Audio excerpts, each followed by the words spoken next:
Scott Miller, let's start with you. This idea, as we were talking before, of solving such a gigantic problem on such a hyper-personal basis, how did you come upon that? Well, I had been working in the field of helping people out of poverty for a long time since I volunteered as a kid, really in the 70s. And when I looked at all the programs that we had, it just seemed that they weren't intentionally set up to help people get completely out of poverty.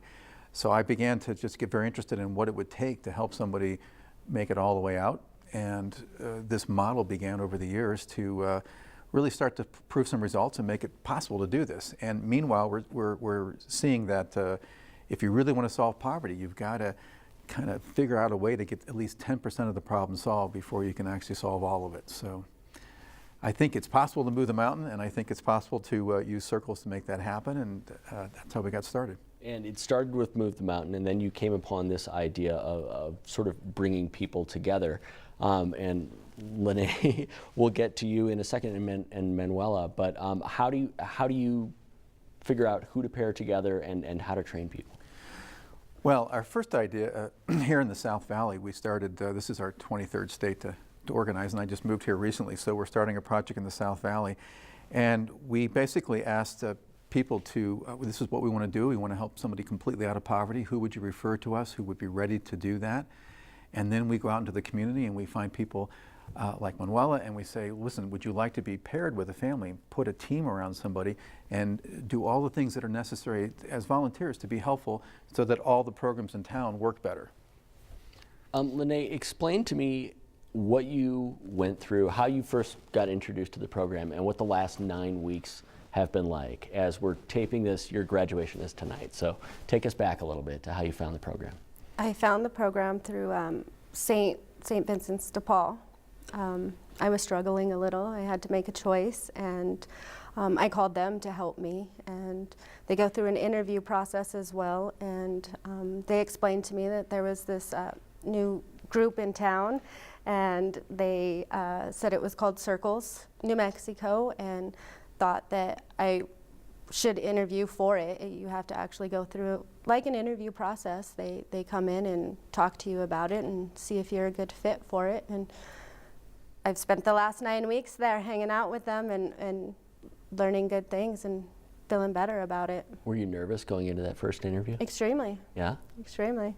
What did you think was riding on it? Hope. Hope. I mean, it was, hoping there is something better out there, hoping that there is truly something that gets you out of poverty, that truly works, that's not just some system and standing in the line that doesn't really work for people, but actually a way out, education, out. So Scott, after tonight for Lene, what will happen? Well, Lene has been putting together a plan for the last 9 weeks with 14 other peers, and these plans have been looked at by people from the business world who are basically saying this is a good, strong plan, and now we're going to go get some allies. And so we will, with the next couple of weeks, we're bringing in about 40 people who have agreed to volunteer with the first group, and it's just going to be get-to-know-you sessions. People will begin to listen to Lene's plan and the other folks' plans, and then find their way into, well, I think I can really help Lene, or maybe I can help someone else over here. But they'll be matched by within about 3 weeks. And then Lene will meet with her team whenever she wants to, but typically at least once a month, to talk about a plan for the next 30 days and talk about what happened the last 30 days that worked, didn't work. And then we can continue to have weekly meetings which provide dinner and child development services so that Lene and others can focus in on their plans and do whatever needs to happen to just advance to more income. I mean, the goal here is everyone has more earned income over time and can begin to pay all the bills and put some toward the future. Now, Manuela, 9 weeks ago, Lene is starting her program. Where were you 9 weeks ago, and how did you get involved in the Circles program? So 9 weeks ago, I think, is about the time that I started the orientation process to become an ally. And that isn't as exhaustive as the process she was involved in, but it is 3 1.5 approximately hour sessions to orient you to the program, what's expected of you, and particularly focusing on the commitment you make in deciding to become an ally. And so, yeah, that's where I was 9 weeks ago. And were you expecting what you found when you came to the program? Well, I had met Scott through a family member who had, I don't know where you guys met, but in meeting Scott and having a chance to sit down with him, I really became intrigued with the idea that he had, that there is no acceptable level of poverty in our communities, and got really excited about that idea and wanted to find out how I can participate. How do you, in putting together this program, clearly you're trying to help people up and out of poverty. Right. There must be a natural inclination, at least to say, hey, could you help me out with a few bucks? You know, I need $200. How does that work? And Yeah, how do we you have avoid that? real clean money policies. So people, we'll eventually set up a fund that people can tap into if they need to for, but it's got to be clear that this is going toward your self-sufficiency plan. I mean, this will help leverage something that will produce more reliable earned income. So it isn't going to be, I need to rob Peter to pay Paul, and so I need to borrow this, or we don't set up any borrowing between allies and circle leaders. It's just not been our experience that that's helpful. So, but people may want to contribute, and they can contribute to this fund, and then through our process, people can apply to the fund. Lene, as you got involved in this process, did it seem, when you're first reading about it, did it seem like a get-rich-quick scheme, or not at all that? Not at all that. Yeah. It really was hope. It was hope. Not at all. So when you come out of the next few months, what are you hoping to have? Are you hoping to have sort of a set of, I mean, Scott's been talking about goals and a plan. When you're done with that, do you hope to just sort of be dialed in and say, okay, I know X, X, and X about my finances, and I know that here's my plan to get a little bit more? Kind of. You're learning fundamentals. You're also learning that, you know, you have to save money. You have to put some aside. You have to have a budget. You know, it's kind of, you're learning to keep what you have and go forward. It can be a monumental task, I would imagine. It is. It's heavy. It's stressful for a lot of us. That's one of the biggest things, is having to put out everything there, and your debt, your bills owed. It's heavy. It is. As heavy as before you got into the program, and we're looking at whether it was credit card bills or a mortgage or whatever? As heavy, but again, there comes the hope, and that's what Scott is, and they teach you, is there's hope. I mean, there is a way out. You can. It's like somebody comes in and you're drowning and you're swimming and you're trying to stay afloat, and he doesn't just throw out a life jacket. He actually comes in a boat, and you get to get on, and you know, you rest and learn, and it's hope. That's what I keep coming back to. It's very much so. The SS Hope. Yes, very much.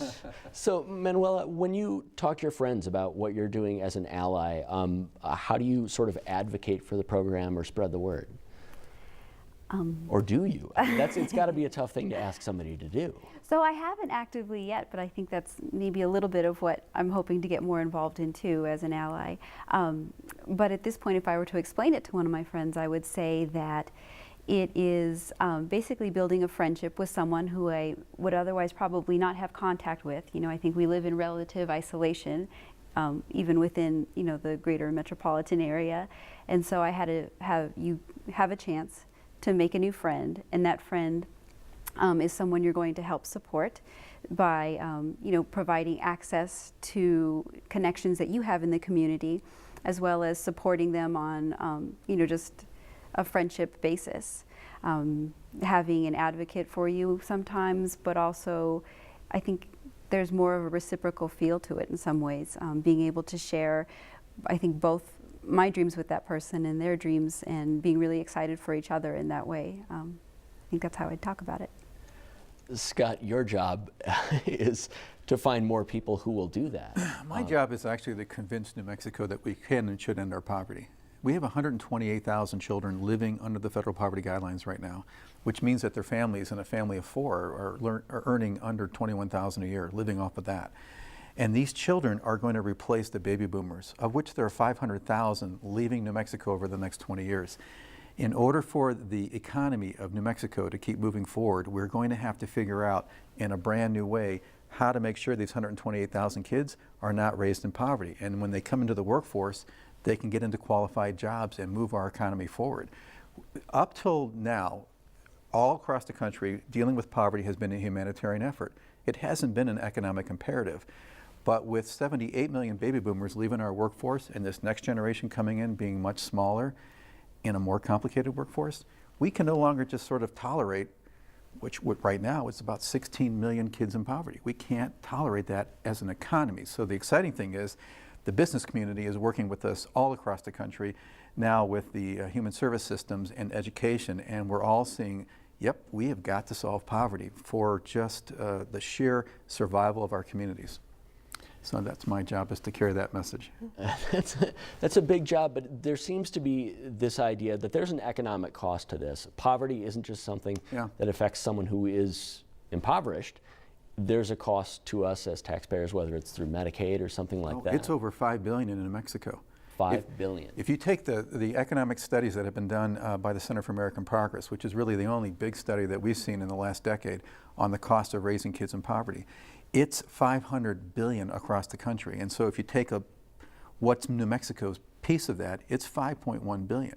So every year we spend that downstream on extra crime, extra health care costs, and reduced productivity in the workforce. And we were paying a fortune for it. And so what we're saying at Move the Mountain is you've got to go upstream and create new strategies that make sure that if you're going to go to CNM, you got all the support you need to make it, to graduate. If you're going to go into this company, you have all the support you need to stay employed.